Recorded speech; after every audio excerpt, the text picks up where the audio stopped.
Hi friends எல்லாருக்கும் வணக்கம். So இன்றைக்கி வந்து சூப்பரான ஒரு ஐடியாவில் வந்திருக்கேன். என்னது அப்படின்னா ஔவையார். ஓகேங்களா?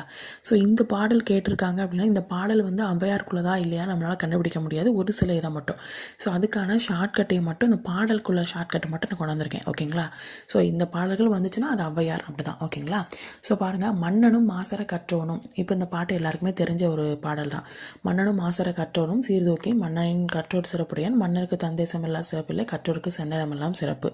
ஸோ அப்போ வந்து இது எப்படின்னா ஔவையார் பாட்டின்னு ஒரு பாட்டி. ஔவையார்னா நீங்கள் அவங்க ஞாபகம் வச்சுக்கோன்னா சும்மா ஒரு பாட்டி. அந்த பாட்டி என்ன பண்ணுது அப்படின்னா, அந்த பாட்டிகிட்ட நீங்கள் கேட்டிங்கன்னா உனக்கு ஒரு பையன் வந்து மன்னனா வேணுமா இல்லை படித்தவனா வேணுமா அப்படின்னு கேட்காங்க. உடனே அந்த பாட்டி சொல்லுது, எனக்கு படித்தவன் தான் வேணும். ஏன் அப்படின்னா படித்தவனுக்கு வந்து எல்லா இடமும் சிறப்பு. அப்போ ஔவையார் வந்து பாட்டி வந்து எனக்கு படித்தவன் தான் வேணும் அப்படின்னு சொல்கிறது ஞாபகம் வச்சுக்கோங்க. ஓகேங்களா? அப்போ மன்னனும் மாசற கற்றணும். ஓகேங்களா? ஸோ இந்த அடுத்த பாட்டு பார்த்தீங்க அப்படின்னா வளம்பொடு வாய்வால் ஏந்தி ஒன்னார். இது வந்து ஃபஸ்ட் லைனு. இதில் வந்து அதில் இருக்கக்கூடிய அந்த பாடலில் இருக்கக்கூடிய இம்பார்ட்டன்ட் லைனு. ஸோ அதை நல்லா சொல்கிறேன், இங்கே நல்லா கவனிச்சுக்கோங்க. இது ஃபுல்லாக வந்து அந்த ஒரு பாடல். நல்லா கவனிச்சுக்கோங்க. இவ்வளோ பாடல் மட்டும்தான் ஔவையாருக்கானது. ஸோ அதனால் நல்லா படிச்சுக்கோங்க.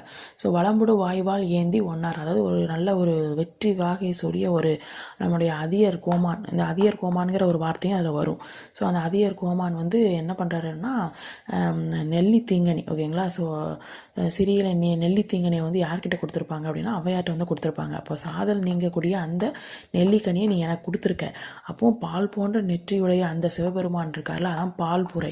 அது மாதிரி ப்ளூ கலரில் தொண்டை இருக்கும்ல சிவபெருமானுக்கு, அந்த சிவபெருமான் மாதிரியே நீயும் வந்து நீண்டு வாழணும் அப்படின்னு சொல்லி நீ எனக்கு வந்து நெல்லிக்கனி கொடுத்ததுக்கு நீ இவ்வளோ நாள் நல்லா வருஷம் வாழ்வ. அப்போ பாட்டிக்கிட்ட நம்ம வந்து காலில் விழுந்துவோம்ல. ஸோ விழுந்துட்டு அவங்க என்ன சொல்லுவாங்க, நீ நீண்டோடி வாழ்க அப்படிம்பாங்கல்ல. ஸோ அப்போ நெல்லி தீங்கனி கொடுத்ததுக்கு நீ நீண்டோடி வாழ்க அப்படின்னு சொல்லி அவங்க என்ன பண்ணுவாங்க சொல்லுவாங்க, சிவபெருமானை வச்சு சொல்லுவாங்க. ஸோ அடுத்த பாட்டு பார்த்தீங்க அப்படின்னா இவ்வே பீலி அணிந்து மாலை சூடி. இது ஒரு பாட்டு. இது என்னது அப்படின்னா, அதாவது அதியமான் வந்து அவனுடைய அந்த ஆயுதங்கள்லாம் இருக்கும்ல. ஸோ அந்த ஆயுதம் இருக்கிற இது வந்து ரொம்ப இதாக இருக்கும். அவனோட ஆயுதம் வந்து ரொம்ப என்ன சொல்கிறது, நுனிலாம் உடஞ்சி ரத்தமாக இருக்கும். இது இது அப்படின்னா நெய்யெல்லாம் தடவி நல்லா எல்லா காவலர்களும் முன்னாடி நல்லா பத்திரமா வச்சுருக்க அப்படின்னு சொல்லி சொல்லுவாங்க. ஸோ அதனால் சின்ன சின்ன நீங்கள் அந்த கதை அந்த பாடல் ரீட் பண்ணாலே உனக்கு இந்த ஸ்டோரி தான் அப்படின்னு சொல்லி கண்டுபிடிச்சிருவீங்க. ஸோ நெக்ஸ்ட் வந்து வாயிலோயே பாட்டி எப்போவுமே என்ன பண்ணுவாங்க, வாசலேருந்து என்ன பண்ணுவாங்க, கத்திக்கிட்டே இருப்பாங்க. ஸோ அப்போ வாயிலோயே அப்படின்னு ஒரு பாடல். ஓகேங்களா? அடுத்த பாடல் பார்த்திங்கன்னா நாடாக ஒன்றோ காடாக ஒன்றோ.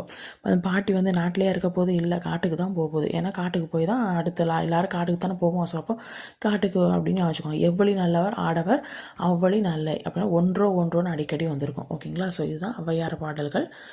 இந்த பாடல், அதுக்கப்புறம் இதெல்லாம் சேர்ந்து ஒரு பாடல்.